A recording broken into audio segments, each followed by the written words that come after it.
Hello friends, कैसे हैं आप लोग। सबको मेरा जय भीम। नमो बुद्धाय। भगवान बुद्ध के सुविचार और अनमोल विचार।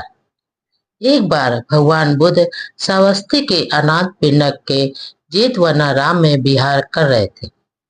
वहां पर अनाथ पिंडक गृहपति आया और तथागत का अभिवादन करके एक ओर बैठ गया।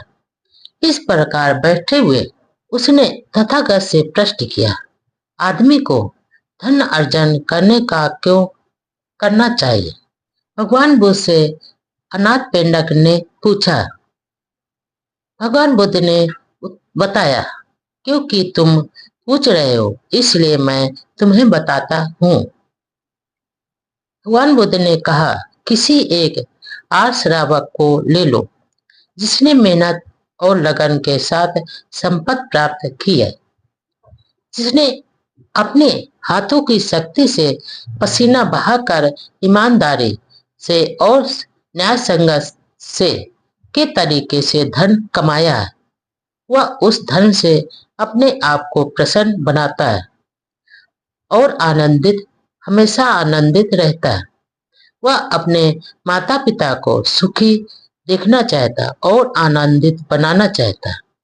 इसी प्रकार अपने स्त्री और बच्चों को, अपने दोस्तों को तथा नौकरों को, अपने कर्मचारियों तथा अन्य आदमियों को भी ऐसे ही रखता है। धन अर्जन करने का पहला कारण यही है। इसके बाद जब भगवान बुद्ध ने इस प्रकार धन प्राप्त होता है तो वह अपने मित्रों और अपने साथियों को प्रसन्न रखता है और आनंदित होता रहता है। यह दूसरा कारण है। भगवान बुद्ध ने दूसरा कारण बताया। इसके बाद भगवान बुद्ध ने तीसरा कारण बताया कि जब इस प्रकार धन प्राप्त हो जाता है तो वह बुरे समय से अग्नि और पानी से, राजाओं तथा चोरों और शत्रुओं तथा उत्तराधिकारियों से अपनी रक्षा करता है और हानि नहीं होने देता है। वह अपने माल को सुरक्षित रखता है। यह तीसरा कारण है। भगवान बुद्ध ने तीसरा कारण अनाथ पिंडक को बताया। जब भगवान बुद्ध ने इसके बाद भगवान बुद्ध ने कहा, जब इस प्रकार धन प्राप्त होता है तो वह 5 प्रकार से कार्य करता है। यानी यह पांचवा कारण भगवान बुद्ध ने बताया। जैसे नातेदारों, रिश्तेदारों और अतिथियों को, राजाओं और असहाय के लोगों के लिए त्याग करता है। यह चौथा कारण है।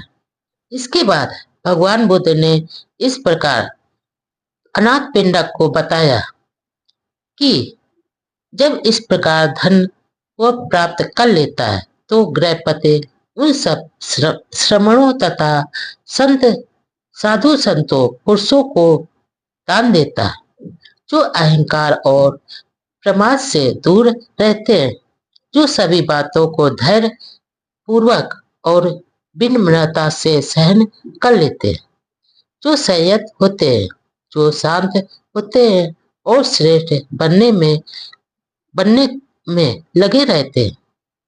या उसका वह दान ऊंचे सद्देश सहित होता है, सुख देने वाला होता है और सुख में वृद्धि करने वाला होता है और देवलोक की ओर ले जाने वाला होता है।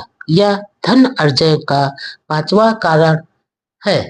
भगवान बुद्ध ने अनाथ पिंडक को धन अर्जन करने का पांच कारण बताए।